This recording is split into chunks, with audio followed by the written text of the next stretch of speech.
बिस्मिल्लाहिर्रहमानिर्रहीम। अस्सलाम वालेकुम दोस्तों, कैसे हैं आप? मैं उम्मीद करता हूं जी आप सब अच्छे होंगे। और आप दोस्तों ने कुछ सवाल भेजे हुए थे, उन सवालों के ऊपर जो है मैं जल्दी से आपको इन्फॉर्मेशन देता जाऊं। It's not a legal advice. Legal advice के लिए इस ऑलवेज मैं यही कहता हूं कि आप अपनी अपॉइंटमेंट बुक करके फिर अपनी लीगल कंसल्टेशन जो है, लीगल एडवाइस जो है वो ले सकते हैं। और हम या हमारा ऑफिस जो है वो फोन एडवाइस या ऑफिस मिलने की जो है हम लोग फीस चार्ज करते हैं जी। और ये पहला सवाल है, उन्होंने कहा जी कि डिवोर्स करने के बाद स्पाउस वीज़ा अप्लाई कर सकते हैं क्या? देखिए, स्पाउस डिवोर्स फाइल करने के बाद स्पाउस वीज़ा जो है वो आप तब अप्लाई कर सकते हैं जब आपके पास डिवोर्स का सर्टिफिकेट जो है आपके हाथ में आ जाता है। जब आपके पास डिग्री एब्सोल्यूट जो है वो हाथ में होती है तो फिर यस, आप जो है वो स्पाउस वीज़ा जो है उसको अप्लाई कर सकते हैं। ये मैं टिक कर दिया, जिथे मैं टिक किया होता उसका मतलब ये है कि मैंने आपके सवाल का के ऊपर इंफॉर्मेशन जो है आपको दे दी। I have a question. After getting 3 months migrant, ये जो victim domestic abuse concession, can we reconcile before getting ILR DV? I think it's a quite good question. इसमें इशू ये है कि डोमेस्टिक वायलेंस की बेस के ऊपर आपने या आपकी वाइफ ने जिसने भी आप केस फाइल किया उनको कंसेशन जो है वो 3 months वाला वीज़ा जो है वो मिल गया। लेकिन उसके बाद आप अपने आप को उनको रिकनसाइल करना चाह रहे हैं, आपस में समझौता करना चाह रहे हैं, आपस में फिर से मिल के रहना चाह रहे हैं। सो अगर उसकी कोई सॉलिड वजह है, बहुत से केसेस में बच्चे शामिल होते हैं, बच्चा होता है या कोई औरत प्रेग्नेंट होती है बाज़ या बाज़ कोई ऐसी सिचुएशन आ जाती है, बाज़ खामन को अकल आ जाती है कि नहीं यार मैंने ज्यादती की है, गलती की है। सो बहुत से फैक्टर्स इन्वॉल्व होते हैं। अगर इस तरह की कोई सिचुएशन होती है सो स्टिल जो है यस आप रिकनसाइल कर सकते हैं। लेकिन इट्स ऑलवेज बेस्ट कि आप अपनी सिचुएशन के मुताबिक जो है वो एडवाइस लेके काम किया करें। बाज़ क्या होता है, मैं आपकी बात नहीं कर रहा हूँ, मैं एक जनरल बात कर रहा हूँ। बाज़ ये होता है कि जिस वक्त औरत डोमेस्टिक वायलेंस का केस फाइल करती है और वो उसके बाद रिफ्यूज सेंटर में या माइग्रेंट हेल्प या बाकी तरफ रहना स्टार्ट कर देती है और उसके बाद जो है मियाँ साहब को जब नोटिस जारी होते हैं या पुलिस के चक्कर पड़ते हैं तो उसके बाद जो है वो जानबूझ के कई बंदे जो हैं वो कहते हैं कि चलो इनू एक बारी तो सबक इन्हें सानू सबक सिखाता है तो असी जवाबन इनू सबक सिखाना है। सो वो जानबूझ के बाज़ का ड्रामा क्रिएट करते हैं, बाज़ का जानबूझ के जो है वो सुलह का एक झांसा देते हैं और जो है मच्छी फड़न वास्ते पूरा एक जाल पाई था ना। सो इस तरह बहुत से लोग जो हैं वो टेक्निकली तौर पे औरत के इमोशंस के साथ, उसके जज्बात के साथ, उसकी बच्चे की बेस के ऊपर अपना मोहब्बत का चक्कर पा के, अपनी लाइफ का चक्कर डाल के, फैमिली ख़ानदान का चक्करबाजी करके वो मुख्तलिफ इस तरह की चीज़ें करके रिकनसाइल करवा लेते हैं। एक तो उससे औरत का जो है केस सम टाइम वीक पड़ जाता है और उसके बाद जो है वो दोबारा जब डोमेस्टिक वायलेंस की विक्टिम बनती है तो सम टाइम जो है फिर वो शेर आया वाली जो है बात सच साबित हो जाती है कि जी एक दिन सच्ची मुच्ची शेर आ जाता है और वो बकरियां खा जाता है। सो इसलिए अगर आपकी रिकनसाइल में आप समझते हैं कि जी कि क्या इस रिकनसाइल के बाद हमारे मामला वाकई सुधर जाएंगे और वो मुझसे इंतकामन कोई कार्रवाई नहीं करेगा, तो बिल्कुल आपको रिकनसाइल करना चाहिए। जो भी आई डोंट नो क्या आपकी सिचुएशन है या लोगों की क्या सिचुएशन होती हैं। हेलो सर, अगर स्पाउस का फ्रॉड कंप्लेंट करना हो तो कैसे होगा? उसके लिए आप होम ऑफिस के डिपार्टमेंट से जो है मैरिज सेक्शन वालों से भी रब्ता कर सकते हैं या आप किसी वकील के थ्रू भी जो है वो आप एप्लीकेशन जो है उनको फाइल कर सकते हैं। चूँकि इस तरह स्पाउस केसेस में बहुत से केसेस में फ्रॉड ऑब्वियसली शामिल होता है जो कि मैं ये समझता हूँ कि जी इस तरह की अगर किसी की सिचुएशन है तो वहाँ पे उनको इन्फॉर्म करने के बाद जो है दूसरी पार्टी का आपको वीज़ा लाजमी रिवोक करवाना चाहिए। My charity visa refused, what should I do? अगर आपका चैरिटी का वीज़ा जो है वो रिफ्यूज़ हो गया है, आई डोंट नो आपने इनसाइड कंट्री अप्लाई किया था या आउटसाइड दी कंट्री अप्लाई किया था, उसकी रिफ्यूज़ल की वजह क्या आई है, you need a legal adviser. Pakistan में कोई महफूज है बताओ मुझे। फोटो तुसी लाई है बड़ा किसी अपना हीरवन दे नाल और ऐसे कपल खड़े हैं और कहते हैं महफूज। वहाँ पे महफूज ही है जी, 25 करोड़ की आबादी है, वो महफूज है। हाँ, गरीब आदमी तो वैसे ही महफूज रहता है। डर तो अमीर आदमी को है, चाहे वो टैक्स का डर हो या दूसरी बीवी को कुट खान का डर हो।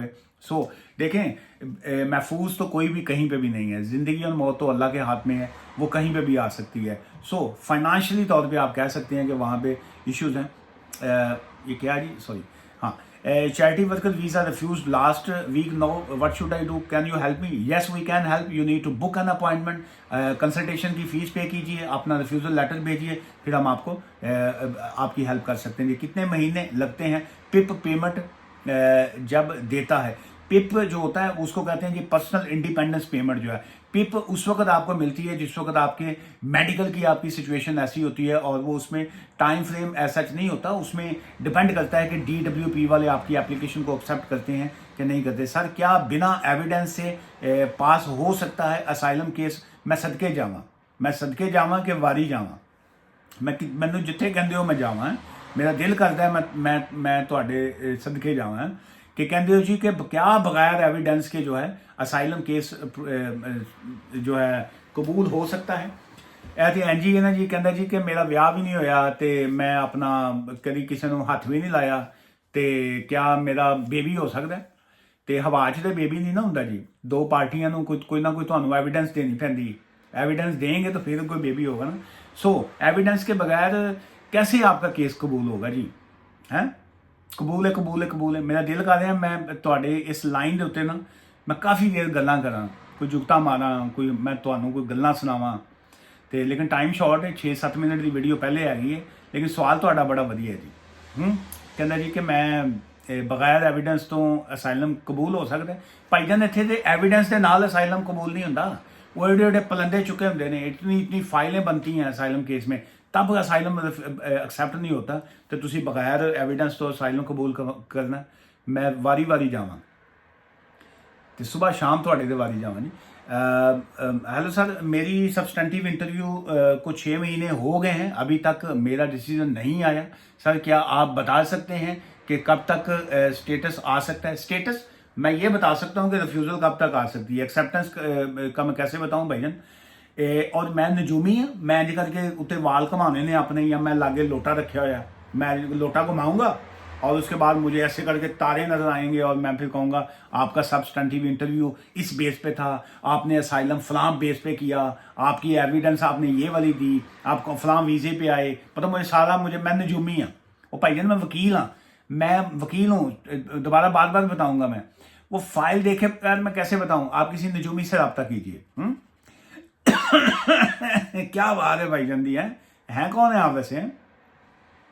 अच्छा जी, हेलो सर, मैंने PSW अप्लाई किया हुआ था पर UK एड्रेस में फर्स्ट मंथ की एड्रेस हिस्ट्री मिस हो गई है, प्लीज टेल मी। कोई टेंशन की बात तो नहीं है? देखिए वो एड्रेसेस की वजह से ऐसा कोई इतना इशू नहीं बनता अगर आप PSW पास कर चुके हुए हैं। So all the very best जी, वेरी गुड, थैंक यू जी। अच्छा जी, अस्सलाम वालेकुम सर, जहां मैं जॉब करती हूं मेरी बॉस ने एलोकेशन डाली हुई है स्किल वर्कर वीज़ा के लिए, पर 2 महीने से ऊपर हो गया है, होम ऑफिस से कोई रिस्पांस नहीं आया, इसकी क्या रीज़न हो सकती है? मैनू की पता है जी रीज़न क्यों है, प्लीज़ गाइड मी।